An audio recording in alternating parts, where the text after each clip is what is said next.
do you live in the real world? I think I do. I'm reasonably sure that I do live in the real world. And, I tell you, what a great world it is. It's got science. It's amazing. And something about science is it very palpably works. Just what's happening here? Here I am talking to a little piece of glass, and yet you, sometime later, perhaps the other side of the world, are watching it in your pajamas. It's just weird.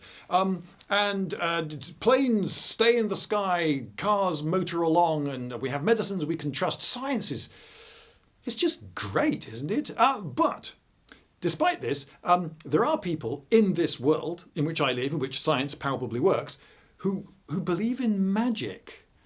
I wouldn't say it's most people, but it might be most people of the world to some degree believe in magic, and they will enact little rituals sort of to ward off bad luck or to bring good luck. And people will sell them lucky heather and lucky rabbit's foot or dream catchers or homeopathy or healing crystals or all this hocus pocus magic. It doesn't actually do anything, and yet people read the predictions of astrologers in newspapers, and some people actually act on those predictions, which is terrifying but true. So in a world in which magic palpably doesn't exist, there are still people who can be conned by conmen and charlatans over this thing, magic. There are still really superstitious people in this world in which magic palpably doesn't work.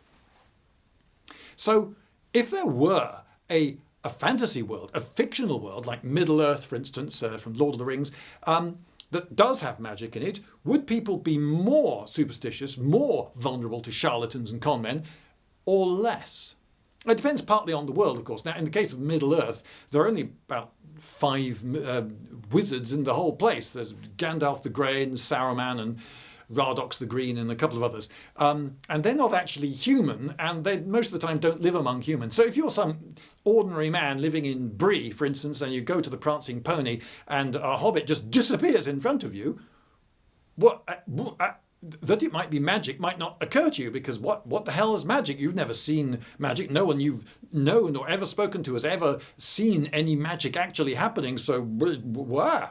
But there are much more magic-rich fantasy worlds. So, for instance, the one that most people play Dungeons and Dragons in, every party of 5 adventurers has a few spellcasters in it, and yeah, it's a very magic-rich world. And in those worlds, people, of course, everyone knows magic exists because you see it daily. You might be yourself a spellcaster in Glorantha, the world setting of RuneQuest.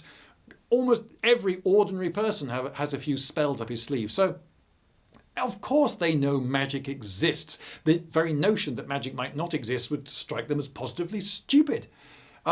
So would those people be more or less vulnerable to charlatans? Well, I've got 5 proposals here. Proposal one is that in a magic-rich world, since everyone knows that something might actually be magic, it's easier to con them. So if I say that this caltrop here, this is a magic caltrop, and you might look at it and go, oh, okay, and I start describing the powers of this magic caltrop, and since you live in a world in which it is actually possible for an item to have powers like that, you might be more readily taken in by my con trick. So that's one possible. It's probably best if we keep the results fairly vague, because in a world in which magic is palpably real, people will expect palpable results as well. If I cast a light spell, I expect to be able to see now. So don't sell them a light spell that doesn't work, or a magic item that's supposed to light up and doesn't. But if you leave this caltrop by your bedside table, then after about 3 months or so, you should feel less groggy in the mornings, and you'll thank me for it. Oh yes, and that'll be 5 guilders. Thank you very much. Or if you put this pebble in the water trough of your animals, then they'll be more resistant to disease than they otherwise would have been. But of course, if they do get some disease, oh well, I didn't say it made them immune to everything. Bad luck though. But still, that was 5 months later, so it kept them healthy for 5 months. So it still worked. Do you want to buy another one, by the way? So there will be people who are easier to con in this world because they know magic's real. All right. Now, second proposition. This one is the opposite of the first one. In a world in which people are familiar with magic because they use it every day, they will be quite magic savvy and very resistant to the pathetic attempts of conmen and charlatans to pull one over on them. So if you say, wait a minute, you're telling me you've got a spell that'll bring all my crops in from all those fields in half the time that it normally takes to bring them in. And sorry, you'll cast this spell for how much? Yeah, go away. Because I, being magic savvy, I will know a spell that powerful would take, well, I think you'd need to do this much sacrificing in the temples, and you would have to study for this long, and then the material cost would be that, and then other people would pay for the same thing because it's such a major thing. Yeah, you've got a pretty shrewd idea of what that spell would actually cost to bring into being and be worth once you had brought it into being. So, yeah, you'd be actually very difficult to con. So that's the opposite. You could, of course, have detection spells. So if I say to you that this is a magic caltrop, you could go, is it really? Detect magic? No, it isn't. And you could just find out that it's not magic at all. You'd imagine every marketplace or whatever would have someone with a detect magic spell that the market vizier or whatever it would be called, people could come to him and say, this guy's saying that this is a magic thing. Could you? No, it isn't. That one is though. But wait a minute, there are ways around that because maybe there are certain spells that everybody has. Like, can you imagine how awful it would be to live in a world without a fridge? I really appreciate my fridge. Food and drink, they last for ages in my fridge. So if you had just a wooden chest and a spell which would preserve food left in that chest for much longer than it would otherwise last, that would be a super useful spell. So useful that you'd imagine almost every household would have one person who knew that spell. So that means that in almost every household there's someone who could just cast that spell on something that couldn't actually store food. So you could cast it on a small pebble. You can't store food in a pebble, but if someone casts detect magic on this pebble, it will detect as magic. But is that going to fool you? Well, yeah, because you'd know, wouldn't you? Oh, well, of course, detect magic doesn't tell me anything. Yeah, but for all I know, that's just a fridge spell that you've cast on it. No, I haven't done that. So, in a magic savvy world, perhaps charlatans wouldn't prosper when they're trying to con you over the matter of magic. All right, third proposition. Maybe in this fantasy world, people are essentially like us. And this is the norm, isn't it? For instance, Tolkien spends no time at all telling the reader what humans are like. The men of Bree are men, and you know what a man's like, right? He tells you what hobbits are like, and to a lesser extent, elves and dwarves. But no, you can just assume, no, the men are just men. We understand their motives, their desires, their fears, their abilities. We understand them because they are like us. And if you are creating a fantasy world, that's the norm. And it's a good norm because, well, it's not an interesting story if you have no idea whether these characters will be upset or pleased about that because you have no idea of what their nature is. And if you want that story to say anything about the real world, about actual what it's like to be alive, to be a human, to be a good human, or even a bad one, then you'll need the characters to be essentially human. All right, their skin might be a different colour, but otherwise they're humans, right, with slightly different shaped ears. Oh yeah, Star Trek. You're fooling no one, Star Trek. If you're watching this, then it's quite likely that you're into role-playing games, in which case my sponsor, Tailspire, might be just the thing for you. In that you can download ready-made terrain contributed by the community, or you can make your own. All you got to do is select the genre of bit that you want, then select your bit from that genre and start plonking down copies of it. And pretty soon you're done. And then you can populate this with denizens, and then with just a couple of clicks you're in play in the same program. Take this elf for instance. Oh, it's his turn. Well, he can run up the stairs and then, oh look, a goblin. Right, he can give it a twang. Roll the die there. Oh, a 20! And then you can take some hit points off that and oh good lord, it's kept track of the hit points and he's dead. You can also attach light sources to your figures and have them wander around in the dark and explore that way, and some elements like doors are animated. So click in the link below and there you will find details on how you can make a one-time payment. Yes, a one-time, none of this subscription nonsense, one-off payment, and then you will have Tailspire. The beta version, it's still in development, but this is good for two reasons. One, it means that you can be part of the development community and make suggestions. Oh, can we have this wall, but a little bit taller and in red or something? And two, when the full version does come out, be assured you will have that as well. And as a GM, you can also buy seats, if you like, for your players to come in and join you in the game online. So, link below. Back to the video. Oh, that's just reminded me of that awful character, Counselor, what was it, Troy, from the next generation of Star Trek. What a terrible character she was. Every week the writers would have this tremendous problem. Oh, wait a minute, Counselor Troy has these powers. She's an empath and she can tell whether people are lying and what they really want. So these aliens that have just come aboard the ship and are saying one thing, she'll immediately be able to say, yep, absolutely, they're completely trustworthy, it's fine. And she'll just kill the plot dead. Don't have a character like that. Almost every week they had to say, oh, or she's away on a sabbatical, or she would be given the line, there seems to be something blocking my powers. Yeah, right. Don't have a character like that in a long-running sci-fi movie series. And so similarly, in a fantasy world, don't have a detect spell that doesn't just detect whether something's magical, but tells you exactly what the spell is and what it can do, because then you've just killed off half the plots you might have thought of. I've got this idea for a campaign, but there are these magic items and there are 5 of them, but actually people think they can do this. But wait a minute, there's a spell they just go, detect. That's not what it does at all, does that? Right, we'll use them for that instead then. And, your entire massive epic plot just collapses. So you don't want a spell of just detect. Essentially, it's a sort of solve problem spell. You don't want one of those to exist in your world. So don't have a Counselor Troy. Don't have a detection spell that's too specific.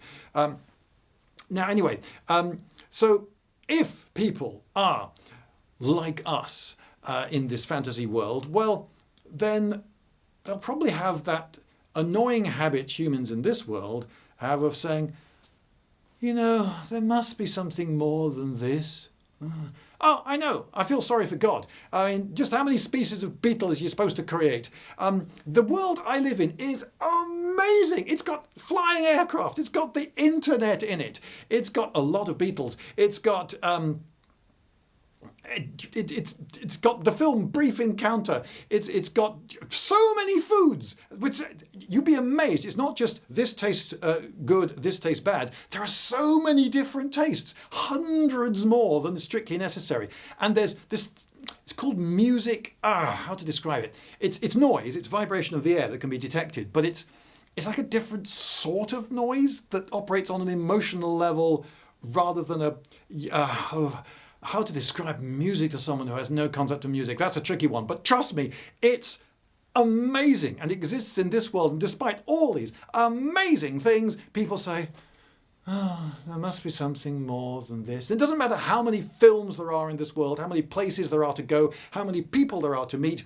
Still, it seems it's part of human nature to say, there must be something more. So, I have no reason to believe that if people are fundamentally people, in a world in which there is magic, people won't say, there must be something more than all this magic. I mean, yeah, we cast these spells, and, well, yeah, but I'm casting the same spells today as I was yesterday, and, does magic really make us happier? Right, so, because there are those people in the world, because they're basically human, yeah, I think they will be vulnerable to conmen and charlatan, because a charlatan can come along and give you an easy answer to your question, because people like seeking easy answers. And there will be, because people are essentially the same in the fantasy worlds, there will be dishonest people. Just as there are dishonest people in this world who become con men, there will be dishonest people who will try to con you in this fantasy world.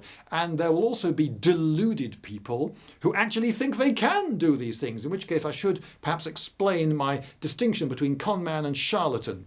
A con man knows that he's a con man. He looks around the crowded hall and he sees, there's a sucker. Okay, there's my next victim. I'm going to try him. And he will knowingly lie to him in an attempt to manipulate him into doing whatever it is necessary for his con. Well, a charlatan is more dangerous than a con man, because a charlatan has self-deluded himself into thinking that he's actually the real thing. He can actually bend spoons or whatever it is.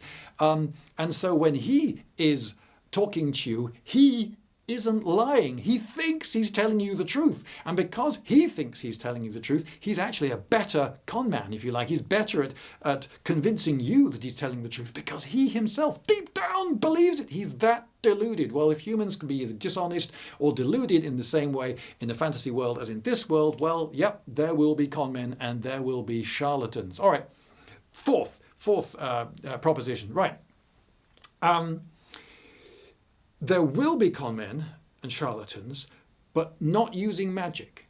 They will think, people are a bit too wise about magic. They expect results and there are these magic detection spells, and yeah, that all makes life too difficult. But what if I come up with, we'll call it, I don't know, science. Just as in this world there are astrologers with their astrological star charts, maybe in the fantasy world kings won't go to war until they've consulted the science charts in the Book of Conflict. They say to the guild members of the Guild of Predictors, so do you think my campaign will be successful? What do the charts say? And because it could be true, So they will use. It won't be good science. It won't be proper science. There won't be statistically significant data sets. They won't be bothering with chi-square tests and calculating the value of p. And repeatability, who cares? No. It won't be proper science, but it'll be just sciencey enough. There'll be enough method on show to convince people. You could say that, and there would only be there would be a level of experts, because it takes an expert to read these charts. The charts will be deliberately far more complicated than they need to be, and there'll be loads of extra books, and occasionally people say, but we in our library have the extra book that other libraries don't have. You should come to us, but I'm afraid we will have to charge a fee. So that's one way around it. There's a magical world, but there's actually non-magic charlatanry in that world. All right, fifth proposition is that there are different types of magic. It will be magic that the charlatans and con men use, but it will be joint magic, for instance. Now there's divine magic, where you pray to the god and the god grants you the power and you use the power and whoa, hey, yeah, oh yeah, that happened all right. You can't fake that, right? Because when you pray and the god grants you the power, whoa, you've got the power. Okay, so there won't be people conning you in about divine magic, and other types of magic, spirit magic, folk magic, battle magic, whatever you want to call it, your everyday thing. So for instance, you use it to sharpen your knife, right? So it's going a bit blunt. Alakazam. That's got it. Okay, you expect instant results. Again, it'd be very difficult to pull a fast one with that. But what about joint magic? So joint magic, I just made it up. So you put your joints of your body in a very particular, it's quite complicated, it takes a while to master it, a particular configuration, and then you move from that configuration to another configuration, and if you do it right, then if you do this every Friday about 9:30 is ideal, but you can let it slide to 11. Then after a few months you'll start noticing some quite good results. You'll feel less groggy in the mornings, for instance. And anyway, I'll show the technique. It's just 8 guilders. It took me a while to learn the technique myself, and I've got to make a living. And then I'll be on my way. Yes, of course. And in about 3 months' time, perhaps you will be thinking, oh, wow, I do feel groggy in the morning. Good job I'm using this joint magic, though. Just think how groggy I'd feel if I hadn't been using the joint magic. Whew, wow. Oh, yeah, I'm really thankful about this. And of course, you feel every bit as groggy as you would have, because it doesn't do anything at all. I was just making it up. Or I don't know, image magic, where I create an image, a picture in charcoal of the thing you want to curse, and then I will destroy. I'll burn the image, and this will curse them, and things will be quite bad for them, or worse than they otherwise would have been. That'll be 3 guilders. Or maybe it's number magic. Ah, well, of course. 60 is the number of a boat. And 20 is the number of the colour red. So this baby that has just been born, I have a thought. If we paint 3 red stripes, that's 3 lots of 20, that's 60, the boat, and we call the child 3-stripe, and with a little ritual of my own, we will be able to bind this child to this boat, and I will then be able to tell you that when this child becomes an adult, he will be a fantastically talented sailor. He became a carpenter, as it turned out. Occasionally works on boats, but anyway, that guy's long gone now. But it was a nice ritual. It was very nice. Yeah, I enjoyed it, actually. So you come up with different kinds of magic, and that's how you are able to pull a fast one. All right, so that's 5 ideas. So what do I think then? Well, I think that in most fantasy worlds, people are going to be presented, for practical reasons, it makes a better story, as like us. And if people are like us, then they will be dishonest like us and deluded like us. And I think that every type of technology that's come into the world has is associated scam. So the telephone was invented, and shortly after that there were telephone scams. And the computer was invented, and after a while people could store things on little magnetic discs. They were only like this, 3.5 inches across they were, and you get a whole book on one. But as soon as there was storage like that, then along came computer viruses. As soon as it was able to create computer viruses happened, even when there were people who were aware that computer virus was a risk, but no one's going to do that. Yep, there are people that gittish. So if humans are like that, and there is a technology like magic in the world, there will be magic viruses, and there will be charlatans using magic dishonestly to con people. And that is what I think. So in your fantasy world of that novel you're writing, are there any good charlatans?